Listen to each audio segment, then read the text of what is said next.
शेकडो कार्यकर्ते बँड बाजा अद्भुत शक्ती प्रदर्शनाला फाटा देत नगराध्यक्ष पदाचे 2 तर नगरसेवकांसाठी 7 अर्ज दाखल। जिल्ह्यातील घटना, दुर्घटना, अन्याय, अत्याचार विरोधात भूमिका मांडणारे एकमेव चॅनल। तर मग लाईक व सबस्क्राईब केले नसेल तर लगेच करा। चला तर मग बघूया आजच्या काही ठळक घडामोडी। येत्या 2 डिसेंबर रोजी होऊ घातलेल्या नगर परिषदेच्या निवडणुकीच्या अनुषंगाने 4था दिवस अखेर नगराध्यक्ष पदासाठी 2 तर नगरसेवक पदासाठी 7 उमेदवारांनी आपले अर्ज निवडणूक निर्णय अधिकारी प्रतीक्षा तेजनकर यांच्याकडे दाखल केले आहे।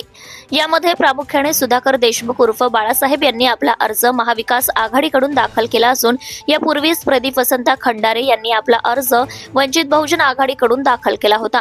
दिनांक 13 नोव्हेंबर रोजी दुपारी 3 वाजेपर्यंत 7 नगरसेवक अर्जांपैकी 3 उमेदवारांनी भारतीय जनता पार्टीकडून आपले उमेदवारी अर्ज दाखल केले आहेत, तर अन्य 4 जणांनी अपक्ष म्हणून आपले अर्ज सादर केले आहेत। रिसोड नगर परिषद सभागृहामध्ये सदर नामांकन अर्ज दाखल करण्याची प्रक्रिया सुरू असून यासाठी सहाय्यक निवडणूक निर्णय अधिकारी, नायब तहसीलदार जवादे तथा सहाय्यक निवडणूक निर्णय अधिकारी मुख्याधिकारी सतीश शेवदा हे प्रामुख्याने सदर काम पाहत आहेत।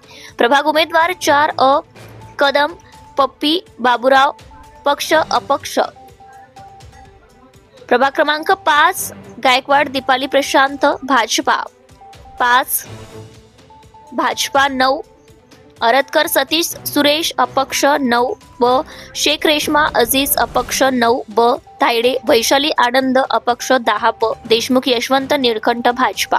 प्रतिनिधी रामकृष्ण कोकाटे, रिसोड, वाशिम, धुमाकूळ महाराष्ट्र न्यूज नेटवर्क। आपल्या परिसरातील ताज्या आणि महत्त्वाच्या बातम्या पाहण्यासाठी आजच आपल्या धुमाकूळ महाराष्ट्र न्यूजला YouTube वर सबस्क्राइब करा आणि बेल आयकॉन प्रेस करा।